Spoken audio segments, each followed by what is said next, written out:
Hello, my name is Lewis and welcome to Gathering the Magic. Today we're looking at a $45 budget Etali Primal Conqueror deck tech.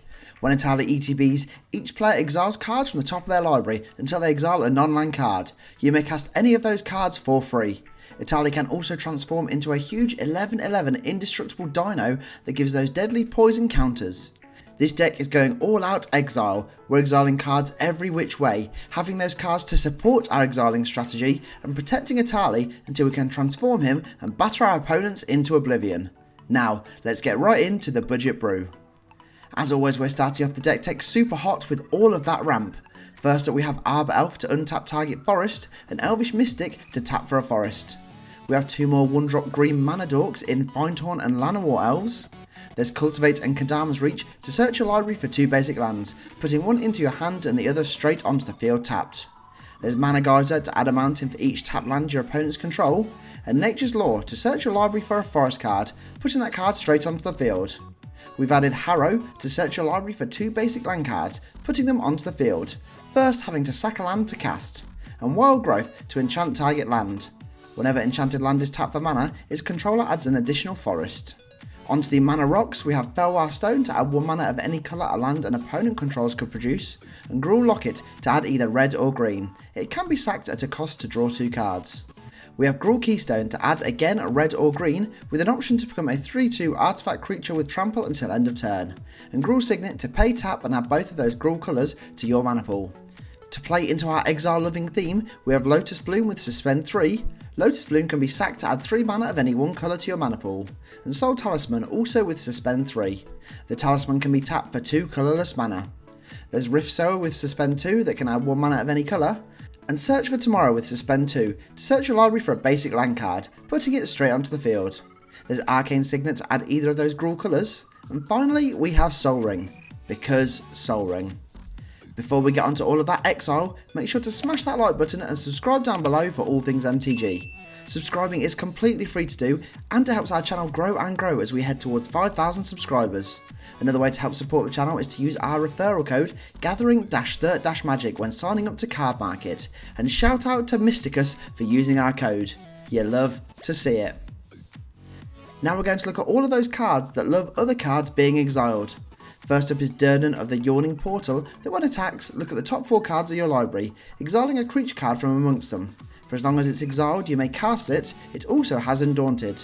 And the OG Etali Primal Storm that when attacks, exile the top card of each player's library, casting any of those spells without paying their mana costs. We have Baldorn Dreadwolf Herald. This is whenever you cast a spell from exile or a land ETBs under your control, create a 2/2 wolf token. You can also pay and discard a card to exile a card from the top of your library. And Nalfishni, this is whenever you cast a spell from exile, copy it. If it's a permanent spell, that copy gains haste and you sack it at the end of turn. There's Lelia the Blade Reforged that when attacks, exile the top card of your library. You may play that card this turn. Whenever you exile 1 or more cards from your library and or graveyard, put a +1/+1 counter on Lelia. And Passionate Archaeologist, this is commander creatures you own have, whenever you cast a spell from exile, this creature deals damage equal to that spell's mana value to target opponent. Lastly, there is Keeper of Secrets. This is whenever you cast a spell from anywhere other than your hand, Keeper of Secrets deals damage equal to that spell's mana value to target opponent. Having these exile loving cards are key. We've crammed so much exile into this deck, along with our exile loving commander, so gaining those extra triggers everywhere is key. Now it's time to look at the many ways we have to go exile crazy. First we're going on an adventure with Beanstalk Giant, and as a sorcery we can use it for ramp before exiling it into a big green giant. Ho ho ho. Green Giant. An Embereth Shieldbreaker for some sorcery removal. When returned from exile it is a 2/1 human knight. There's Bone Crusher Giant to deal 2 damage to any target. When out of adventure we have another big giant. This one dealing 2 damage to an opponent whenever the giant becomes a target of a spell. And Talinkali Hunter to exile a creature from your graveyard. Until end of turn you may cast that card. Out of exile it becomes a 7/7 that can reduce the cost of creatures coming out of exile. For our last adventurer, there's Two-Handed Axe to give target creature you control double strike until end of turn. Its equipment form gives attacking creature double power until the end of turn. From adventure to Cascade, we have Flamekin Herald to give our commander Cascade. We have Aurora Phoenix with Cascade, and when you cast a spell with Cascade, you can return the Phoenix from your graveyard to your hand. A Natural Reclamation for some Cascade action mixed with some artifact or enchantment removal. There's Bloodbraid Elf with Haste and Cascade, and Volcanic Torrent with Cascade, and it deals X damage to each creature and planeswalker your opponents control, where X is the number of spells you've cast this turn. In this deck we have Adventure, Cascade and a barrage of other exiling options, so we'll be gaining extra spells, extra creatures and hopefully extra triggers from all of that exile. There's Green Slime with Foretell, that when ETBs counter-target activated or triggered ability from an artifact or enchantment source. If a permanent's ability is countered this way, destroy it. And Battle Mammoth, that says whenever a permanent you control becomes a target of a spell or ability you control, you may draw a card, with that always lovely Foretell. Onto the straight up exile, we have Outpost Siege, that says at the beginning of your upkeep, exile the top card of your library. Until the end of turn you may cast this card. And Stolen Strategy, that says at the beginning of your upkeep, exile the top card of each opponent's library. Until the end of turn, you may cast spells from among those exiled cards, spending any coloured mana to do so. There's Gruul Sorcery Escape to the Wilds, to exile the top 5 cards of your library. You may play those cards until the end of your next turn, also being able to play an extra land this turn. And Commune with Lava, to exile the top X cards of your library, again being able to play those cards until the end of your next turn. For the final 6, there's You Find Some Prisoners, to exile the top 3 cards of target opponent's library. Until the end of turn, you may cast those cards and spend mana of any colour to do so. And Ignite the Future, to exile the top 3 cards of your library. Until the end of your next turn, you may play those cards. If this spell was cast from a graveyard, you may play cards this way without paying their mana costs. A potentially very high rewarding flashback. We have Light Up the Stage and Reckless Impulse, to both exile the top 2 cards of your library. Until the end of turn, you may play those cards. Lastly, there's Venture Forth, to exile cards from the top of your library until you exile a land. Put that card on the field and the rest on the bottom of your library in a random order, exiling Venture Forth with 3 time counters on it. And Terramorph for some more ramp exiling hybrid action. Etali is a costly card to play, so the more rampy options we have here, the better. That Dino Boy is hungry. Boy, am I hungry. Before we finish up with those lands, we're looking at the best of the rest in this budget brew. First up is Gaia's Gift, to put a 1/1 counter on target creature you control. It gains Reach, Trample, Hexproof and Indestructible until end of turn.